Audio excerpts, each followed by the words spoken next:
All right, good morning, everybody. Welcome to the last in our series celebrating the Miami Yeruham partnership and the 75th anniversary of the city of Yeruham.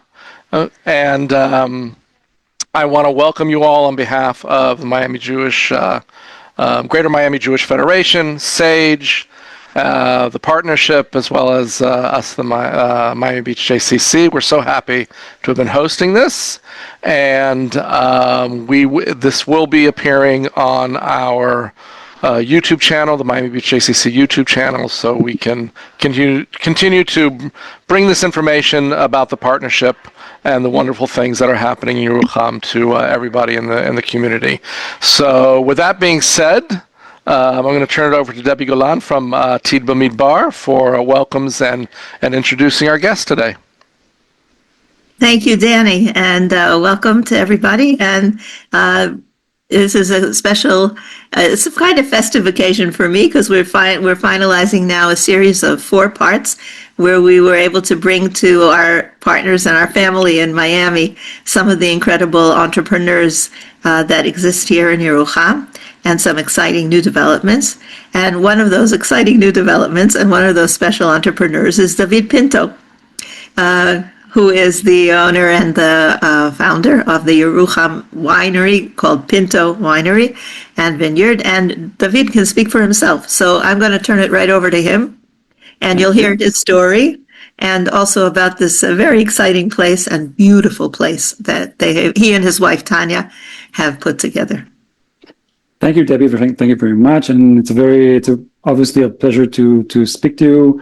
Miami for us is, like I said to Danny before, anything and everything for you, and it's very important this link and this relationship. So let me I will share something with you. Just a moment. So let's just do this like this. Can you see it? A little bit about our project and our winery. So basically, I'm going to tell you a little bit about how it all came to be and why, of all places, you can grow wine, we just picked Yeruham. So as you know, may not know, our family, Pinto family, has been involved in Yeruham for many, many years. At first, it was in the areas of philanthropy and education, but then quickly we realized that there was a lot to do in Yeruham, and so we kind of put ourselves into some impact investments to help develop this little town that we love so much. And so we got into the hotel with Miami Foundation, of course, and and other small things. And but what was really one of the passions to do is agriculture in the Negev, to really, put some green on that desert and really trying to fulfill another guy's vision, the old one, and so my father and uncle who started this whole thing, they originated from Morocco, and they has this bug in their minds to plant argan trees. Argan as in argan oil or Moroccan oil, the one who's very important for cosmetics and everything. And this is a wild tree that grows in Morocco. So it was really, they're hard to do agricultural R&D with the geneticist and to really to see how you can plant plantations of that tree because it's a wild tree. But they did all that. And they ended up planting 2 plantations, big ones, here in Yeruham and in Sde Boker, not far from here. At the time, and still are, the largest in the world because it's a wild tree. Nobody plants it. And but unfortunately, the one in Yeruham did not take. So we still had the land. We invested a lot of things into it, fences, irrigation systems, and we didn't want it to go to waste. Or we had, worked hard to get the land. So what do we do with the land? I was already in the picture with the argan, but I'm also for years in the wine industry. So we said, let's plant grapevines. Why not? And that actually sounded like a good idea. and we started chewing it up. And we are not farmers as a family, so we also needed good partners to help us realize this dream.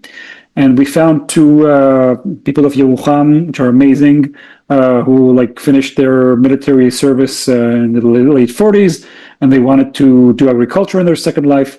They looked for land, we looked for farmers. It really went fantastically together.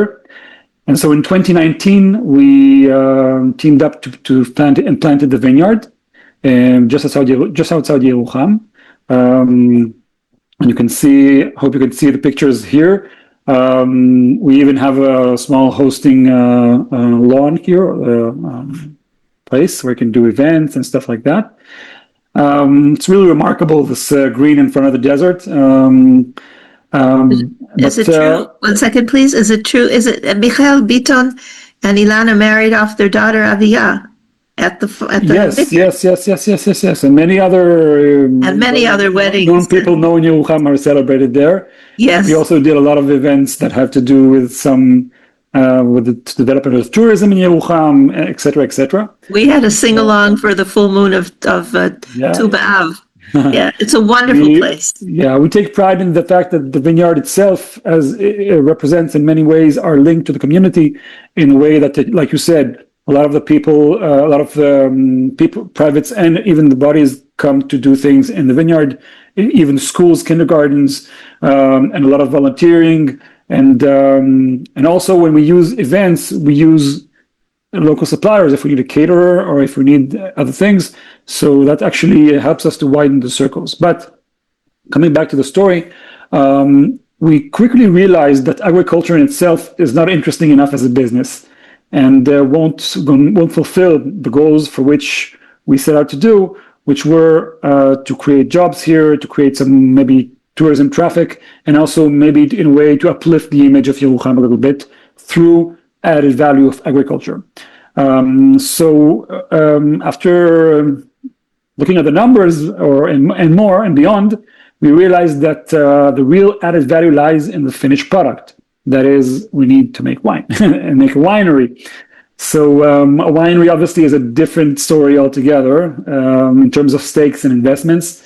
And but we were already in love with Yeruham, and we started to fall in love with the story of the winery. So we really are starting to become serious about that too. So serious that it really became personal for us, and I decided to put all my future on this thing, and we kind of launched it in 2020. We started making our first wines. The vineyard did not yield yet, but we bought grapes from other growers in the area. And in the end of 21, that's a little bit over 4 years ago, we went out into the market officially. So we were a young winery, a little over 4 years, but we actually grew very, very fast. We are already, in the last vintage, we made 160,000 bottles, which is quite remarkable for any scale winery in Israeli scale. I can also show you this picture. Doesn't look like much, but this is the last KFWE, the kosher wine exhibition in New York, Jersey, but for New York, for the East Coast, which we participated only last week. This was last week. I was there. And so our wines are exported to already 10 countries, in which the United States, of course, as our biggest market. But believe it or not, there are wines of Yeruham in many wine stores in Manhattan and in Florida and in Miami and in Chicago and Pennsylvania and in many other places. And of course in Canada, Mexico, England, France, Italy, Spain, Austria, Belgium, Singapore. So I think we're on the right track to starting to show that the wines of Yeruham have something to show for. And the brand is really loved and it's nice, so I think maybe we did something right. I don't know, but really, I'm coming back now to Yeruham itself. We as a family believe in quality, and we believe that in places like Yeruham, which are still considered, the periphery or the rural parts of Israel, they deserve not to be adequate, but to be the best and to be good. And we set out to prove that you can really extract added value from agriculture in the Negev. And we set out to as a mission to do the best wines in Israel from Yeruham, from the desert. And I always like to say also because of the desert, not in spite of it. And the desert being an extreme growing area for wine, and we have a lot of challenges. That's true, but I think the market has voted in its hands and dollars, if I may say, that our wines are quite good. And you can see it now in every restaurant in Tel Aviv and in Michelin star restaurants in Paris. And really, Yeruham could be a great place for wine as well. We have a new winery facility, which we started building from scratch. And now it's a beautiful structure where we have a visitor center, a tourism operation where we do events and host people. You don't even have to call in advance. Just come. It's open, and we do tours and tastings and cheese and wine and whatever. Also, we're going to do a lot of content events and concerts and a lot of other nice things for the community and for tourists as well. And we have already 20 employees in the company, which all of them are from Yeruham and the immediate area, which is already something. And like I said, we wanted to really push tourism and develop something in Yeruham, and we are already, I think, providing a lot of boost to the other tourism operations in the area. And saying it modestly, of course, and we're just starting now. I think we have a long way to go still, and the potential is great. And we are committed to that, committed to Yeruham, and that's what we're here to do. So we're here to make good wine and to bring the people to Yeruham to experience that good wine and see that Yeruham is not only what they hear in stories or what they heard 30 years ago, but now it's a vibrant tourism city, and you can have great wine and classy, good times. So so that's what we're here to do. That's it. I think. I hope you could tell about that experience. No, that's wonderful. I have a couple questions. If you first of all, how many dunam are you on? So we have in dunams, it's 110 dunams of vine, which is about 27 acres. We also have 20 dunams of olives, from which our growers make olive oil, which is fantastic. It's very high quality. Right. So I must say that apart from this vineyard, we also planted another about 8-acre vineyard in Merhavam, 10 minutes away from Yeruham. So we are expanding our plantings as well.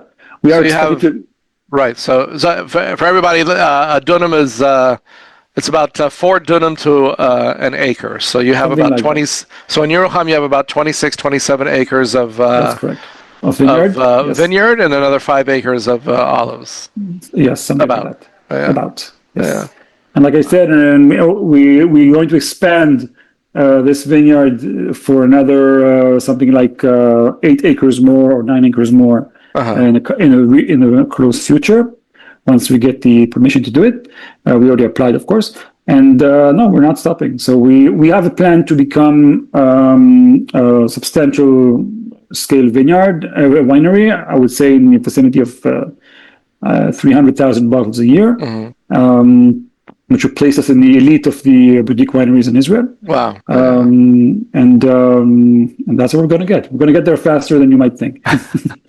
So opposed to like say Carmel, like how many do they bottle per year? Well, Carmel is a big commercial winery. Right. It's not really comparable. Carmel makes 12 million bottles a year. Oh, okay. So it's not really sizable. But if you compare us to other boutique wineries that are quite well known, like Flam or Tzora or Castel or I don't know these kind of name Vitkin, we are right up there on the same level. We're like Flam, virtually the same quantity, like Tzora. We're even bigger than Tzora already, a little smaller than Castel, but not far. And so we are talking about the kosher wineries, the best ones. We are already there.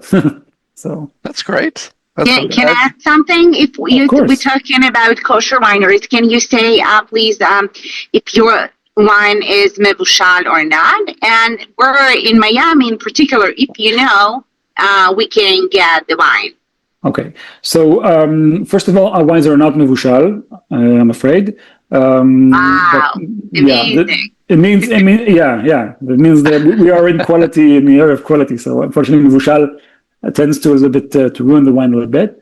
You won't find it in restaurants because of that in the US, kosher ones at least, but you can find it in stores all over. You can order it online on kosherwine.com. You can, the specific stores in Miami, I do not recall. I should actually ask a list, and if you want, I can have it provided for you.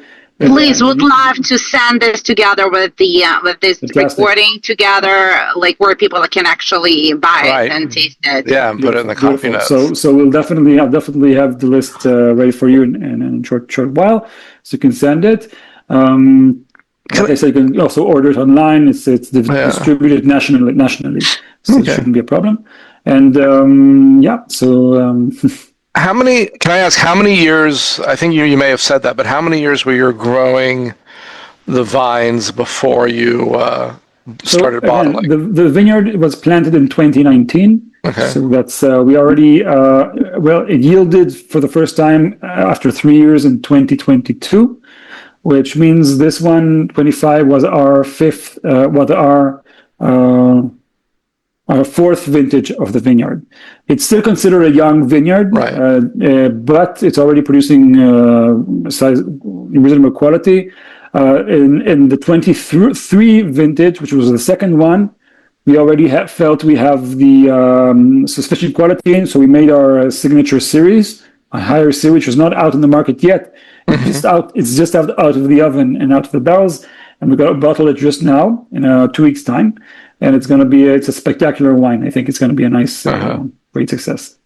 And is there any, because, we have a place in Western North Carolina in the mountains. Okay. And there's some wineries there. And I remember going into a wine shop there and asking for any North Carolina wines. And the guy made a face. And I said, well, are there any North Carolina wines that you recommend? And he named some place that had been growing for already 20 years. And his explanation was that, wineries, in order for the wine to become really good, the soil needs decades to develop, et cetera, et cetera, et cetera. I'm curious, is there anything, you have all these wineries in the Negev that have been developed over the last few years. Right. Is there anything about the quality of the soil and the climate in the Negev that enables you to, like, even within 2 or 3 years, get like a superior wine? So actually, it's interesting. It's an interesting question because our terroir or growing area is quite challenging. It's not a very good area in for many parameters, but we do have a lot of advantages. The being very cold in the winter is an advantage. The differences in temperature between day and night is an advantage. It's very dry, so we don't have pests and no rot in the grapes. So this is also an advantage. But we have, on the other hand, to really understand this area, we have about 2.5 inches of rainfall per year, which is virtually zero. We have 330 days of sun per year on average. So that's extreme by all standards. But what's nice, you were saying that the soil needs time to develop and so the vines are deeper. We have no water, so the vines they don't root deep because they receive all the water from the irrigation. So the roots stay close to the surface, which means the soil does not play a very important part. To add to that, the soil is unbelievably poor here. It's sediments of sand and clay. There's virtually nothing there, almost no nutrients. It's a catastrophe. But we turn it into advantage because when the vine struggles and it suffers a little bit, so it produces better concentrated grapes for wine. So that's actually a good thing. So I don't think the age of the vineyard will be good because the vines will be stronger. But I think we can, even if the vines are young in this particular area, we already can produce nice quality wines. if we work it correctly, and we try to do that. So, David, great. do you mind maybe stopping share, and I'll share your on screen. I'll share the website, because you have a wonderful website. yes.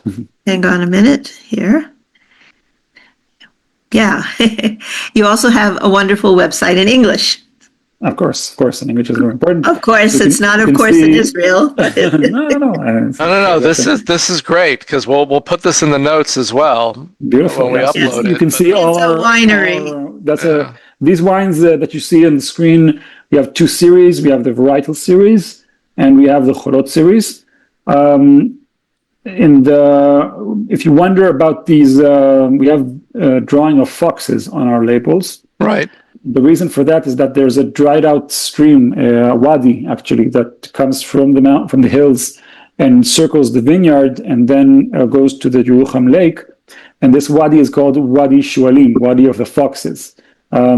And so when we wanted a graphical element on the labels, we wanted something that's related to this place specifically and the desert in general. And I came across the fact there are 3 endemic desert foxes in Israel. The first one is the common Arab fox, which is the one you see on our varietal series, this one. And the second one is the Cholot fox, or the sand fox, which is more rare. So it's on our higher end wines. So it's nice. It's connected to the place. David, and how many types of wine do you do? So right now we have do red and white. Yes, we do everything. Rosé, red and white. We have 2 quality series as of now. You see all the labels we have here, 9 in total. There are 2 more. The higher wine, the signature wines, red and white, with Tzukim, which will come out momentarily. So we'll have 2 more. And we also have other surprises under the sleeve. We'll let you know. Follow us for. I see you have a Malbec too, which is Malbec is actually one of the best performing varieties in the desert. Yes, indeed. For the desert, I was going to ask, because that's usually that's a bold choice, from what I understand, because it's. But it is one of the better performing varieties in the desert, indeed. Wow. Yes. All right, we'll have to try it. Here's the other fox, the sand fox. Yes. Right. And the website really has a lot of information for those who are interested also in learning about what grapes grow best in the desert. Because here about the terroir, that's what you were asking, Danny. Yeah. It's really very special. Yeah, I mean, I'm always curious about that, because, like I said, I meet, every once in a while, like this guy, I meet these wine snobs that say, well, the age of the vines and the soil and the this and the elevation and so I'm always curious about that. What I was very impressed, there are a lot of things to be impressed with when you come to the very new, recently opened winery, the center that David and his family built. It's in beautifully crafted, taste amazing.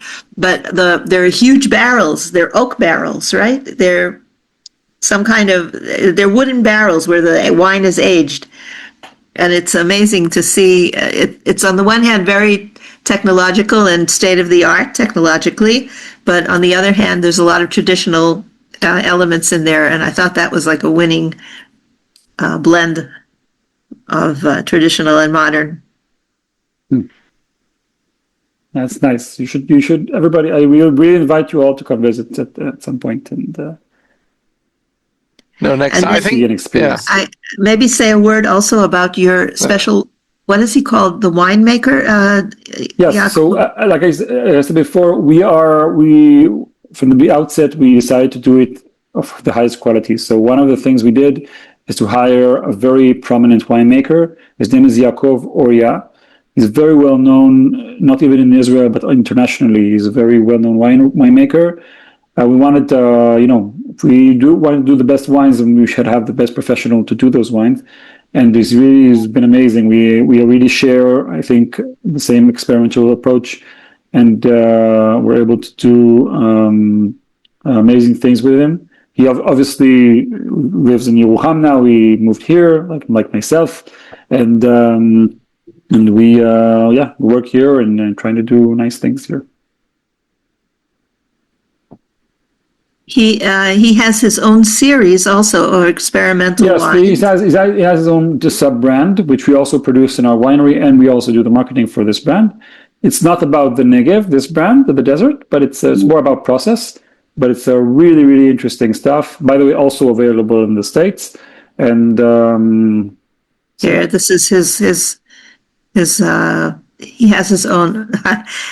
All the wine things ask you how old you are here, and maybe in America too. Here in Israel, for sure. Of course. Yaakov Oria wines. These are the special brands that he concocts. But his grapes are being grown on your farm, David? No. Like I said, his grapes are coming from mostly actually the far north, in Golan Heights and the coastal plains. These wines, he's been making these wines for many years, even before he was with us. Okay. So it's kind of, but we continue making them in our facility, although the grapes will come from them. Yeah, exactly. Can I ask, what made you decide on the grapes that you grew and the types of wines? Because rosé is probably the most classic, I guess, of the wines. Not even. Actually, our rosé is also quite special in terms of style and the grapes you use. Basically, we did a lot of research on the grape varieties that we felt according to the experience accumulated, could be the better performers in the desert. You probably know the names like Cabernet Sauvignon or Merlot. These wines, we do not have these varieties because they don't grow well in the desert, even though they are the best known grapes and even the ones who are more in demand. But since we don't grow and mature well here, so we don't have them. So we really do the research on which varieties are more could grow better here and could cope better with the challenging conditions that we have, and we came up with with nice choices. And also it was a lot of trial and error. We started by buying grapes from other growers. We had some to some extent a lot of room for trial and error. We saw what varieties work better and what wines and what recipes or protocols of production are better. And then we came up with our portfolio. That's pretty much that. You were talking about also olive oil. Is it also part of your brand? You said you're growing the olive oil. The brand is the Vineyards brand, Kerem Yeruham, and this is mostly made by our partners, the growers. So while we make the wine from the grapes, they make the olive oils from the olives. And it's a separate brand, but it's a very, very high quality. It's not a lot of quantities. It's like a very boutique product. We sell it mostly directly. We sell it in the winery also in our store, but they sell it also as a different operations. It's not a big production. It's small boutique, but it's very nice. Highly recommended. I can attest to the fact that it's delicious, and that recently Dotan and Sari Gaber and Dan Goldblatt and Deganit, she does a lot of the marketing. Sari has just started recently making olives too, preparing olives like from the olive trees in the vineyard, and they're amazing. They're very, very good. And I'll see if I can send you. Well, I believe we had some olive oil also for Tu B'Shvat last year. I sent you olive oil from the vineyard. Yes. But I'm talking about the olives themselves, the pickled olives. That's like the next step up, right? Along with a bottle of Pinto wine, olive oil, and olives. The only thing missing is the hummus, but that you'll have to provide. Well, we have some dips from Ariel. We're all set. We do. Yeah, we got some Ariel. Have you teamed? I'm just curious because I saw like one of the pictures that you showed this beautiful table and setting. Are you? I don't know if you mentioned it, but are you planning on building a kitchen or adding a culinary aspect? We built a very like Debbie mentioned, we invested a lot in our visitor center and our tourism operation, for the goal to bring as many people as possible there to our home and really give them the direct experience. But we're definitely planning. We built what we have there now is just a preliminary setting, but we plan to we plan to have, like you said, a kitchen. We already have a kitchen for what we do now, but it's not yet. Sorry, my little girl came by. So we plan to have a small restaurant there quite soon. Hopefully sooner than later. And yeah, because we, in a restaurant in Yeruham is something that we really, really need desperately. Sorry. And so yeah, so that's the plan. We're going to have a restaurant there at some point. At first, it's going to be active during the day, but at some point, it's going to be also active during the evenings. So yeah, during the evening hours. To do that. Yeah. Yeah. Mm-hmm. Yeah, that's one of the things that really tourism in Yeruham needs are places besides the culinary queens that Miami invested in the cookbook through the partnership. Right. Just other places where you can go and have not just pizza or grilled meat, but something that's cooked food. Right. Especially evening hours. No, it's just going to be such a beautiful aesthetic. I mean, I was in Yeruham last May.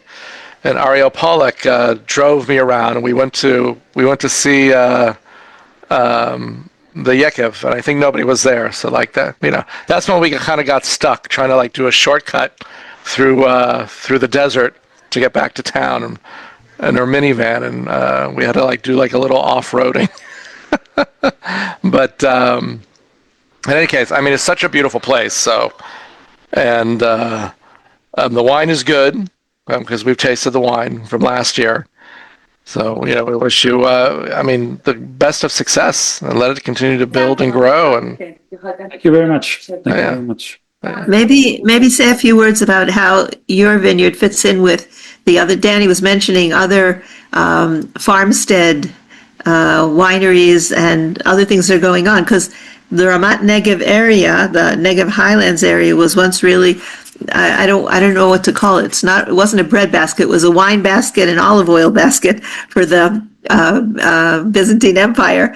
So now I feel like we're sort of going back to that incredible agricultural development that was used for export too. But I'm wondering how the Pinto winery fits in with the other wineries along the stops in the Negev. We, despite being quite young, we already, I think, an important player here in the Negev. And actually, we I think 2 or 3 years ago, we founded a consortium of wineries in the Negev, together with the Mirage Foundation that you probably know. And we actually did amazing things. And the scene is very developing now. There are over 30 wineries already in the Negev. A lot of them are small, but it's a really growing scene. A lot of vineyards are being planted. We are now at somewhere around 1,000 acres in the Negev and growing fast. And I think it's a great future. But mostly what we started to do is develop tourism, wine tourism in the Negev. And I think in that area, we're also developing it nicely. Soon we're going to have official, recognized by the state, a GI, a geographical indication, a trademark for wines of the Negev. We're going to be the second area to do so in Israel after the Judean Hills. And before Golden Heights, before other very well-known areas. So it's going to be another marketing boost for us. And I think the potential is great. I think we need also Tu B'Av Regional Wine Festival starting in the Pinto Vineyards. Oh, that would be cool. That would be cool. That would be great. Oh, wow. All right. It's usually in August when maybe Miami delegations could come, and then that's true, although it's summer in the Negev together. But no, that would be really neat. That's a great time to have a little wine festival during that period of time. All right. Well, excuse me a second. David, thank you very, very much. Thank you. Really appreciate it. Thank you, Debbie. And something's going on. Something good is going on in the Yeruham and the Negev. No, it's amazing. And what we've learned over the last, it's far more, than what we even think about, what we've learned in the last 3-4 weeks, 4 sessions. Mm-hmm. It really is something for a small town. Yeah. It's got a mighty reach, so it's very cool. That's good. So I'm glad I think that, what you're doing is an important part of it as well. Thank you. All right. We have the same, goals, I think, all of us, and want to promote this town of Yeruham. We want to promote the Negev. And I think there's a lot of potential here. Yeah, we'll think of something that we can do also programming-wise in terms of the next year. Actually, just a side remark, I'm coming to promote the wines in Miami and Florida in the summer. Okay. So we'll talk. And all right, let's talk. Yeah. We could do something. Maybe in the evening, I don't know. One of the things that we talked about at the end of the session with Ariel was like a pop-up booth, like of food from Yeruham, tastes of Yeruham pop-up. Yes, that's what we want to do, like a little duhan here in Miami JCC. That's the dream of ours, to build something so we can sell to our members, because every time we do something, like last year, for instance, when we did the Tu B'Shvat Seder, and they did impossible because the wine and the olive oil and everything traveled across the world to get here to Miami for the Tu B'Shvat Seder. And so people were right away, they were like, oh, this tastes so good, can we buy it? So we're like, oh my God, that would be amazing if we can have an access to all the product supply here at the JCC, because let's say we sell challah here every Friday from Zag the Baker. We formed a partnership and we sell challah here for our members, because no one travels to the bakery Friday. So it's a local artisanal bakery that makes challah. I mean, you can sit there and eat the whole loaf in one sitting if you wanted. It's that good. So that's the dream of ours. So we're gonna see how we can make it happen. Yeah, beautiful. I think if you can connect, I'll connect you. I'll give the contact information, David, to to each other, right? Noam and Danny and David. Yeah. And if you can connect them with your distributor in the Florida area, fantastic. Sure. I think that would really be. Yeah. It would be a lot easier than me asking my brothers to. But also, David, just let us know what dates you're going to be here as soon as you know. Sure. Okay. Because that could be a pop-up. That could be when you do the first trial pop-up. Oh, yeah. Right? Okay. All right. Very good. Well, listen, on behalf of the Miami Yeruham Partnership, Miami Beach JCC, and the Greater Miami Jewish Federation and SAGE, and Debbie, I don't know if you have any closing words. Atid Bamidbar, thank you all so much. David, thank you. Thank you very much. We're always a pleasure. Really. Yeah. Thank you, David, and thank you, Noam and Danny, for the partnership that we're always looking for new ways to express it. And I think that's the heart of our MYP2G, right? Our Miami Yeruham family, to find out more and more avenues where we can deepen our knowledge of each other, our appreciation of each other, our experience of each other, and really feel that we're all one mishpacha. So I think this is a small step for our partnership, but maybe it'll be a big step in the future. That would be great. I feel like we've launched something that hopefully will take on wings of its own and fly to the sky. Okay. Thank you. Thank you all so much. All right. Bye-bye. Bye. Bye-bye. Take care.